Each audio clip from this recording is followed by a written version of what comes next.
Hi guys, I hope you're doing well today. So today we're going to be making some grape jelly. We have a Concord grapevine in our yard.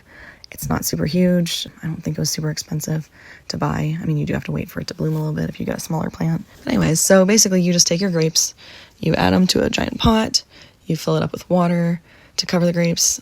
I think I might have added a little bit more extra after this. You put the lid on and you just boil it.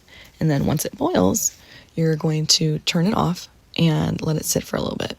Here you can see that while I've got it on the rolling boil, I am mashing it with a potato masher. If you look at old grape videos, you've got people stepping on grapes, mashing them up for wine. You know, it's kind of a similar concept. You're trying to get as much juice out as you can.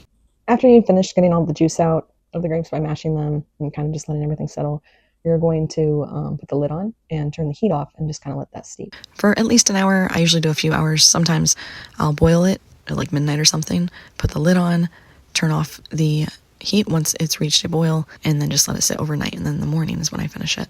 So for your jelly portion, you're going to get the sugar laid out.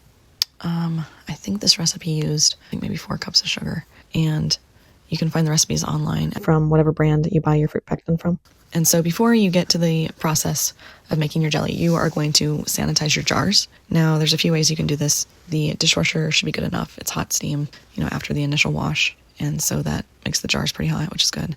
Or you can get a large pot and get the water to boiling and put your jars in there and then just kind of flip them over and let them drip out. So once you've created the juice, you can put that in a pot and turn the heat back on and then add your sugar as well as your fruit pectin. You want to slowly add your sugar bit by bit. I think I kind of just dumped it in here, but it's better to kind of gradually pour it in and mix it as you go. After you've added the sugar and that's been cooking for a little bit, you're going to add some butter. Now the butter is supposed to prevent it from getting too many bubbles or too much foam. Now that you're done with your jelly mixture, you're going to put those in jars so that you can be ready to do a water bath. This will keep your jelly jars and jelly fresh for a couple of years. The jelly jar actually says 18 months specifically, but I mean, use your best discretion. When you put those jar lids on, you're just going to put them on nice and loose. Once they go in the water bath, that'll seal things up tightly. You don't want it super loose, but just like slightly snug, slightly loose. You'll kind of understand it once you practice it a little bit. Then you turn that water onto a rolling boil. You're going to put your jars in there.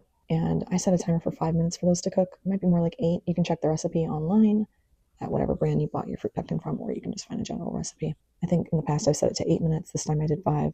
So you can just use your discretion. If you hear the popping jar lids, that means that it is ready to be pulled out. And then you're going to sit and wait for that to pop. Once you hear the jars pop, that means that they're settled. You want to let it wait overnight, maybe 12 to 24 hours. And if you tap on the lid and it still isn't sealed, which you can tell because it will make a bubble noise if it's not sealed, then that means that it's not sealed and you're going to have to stick it in the fridge because that is not going to stay fresh in the basement or wherever you decide to store it. May God bless you and your families and have a wonderful day.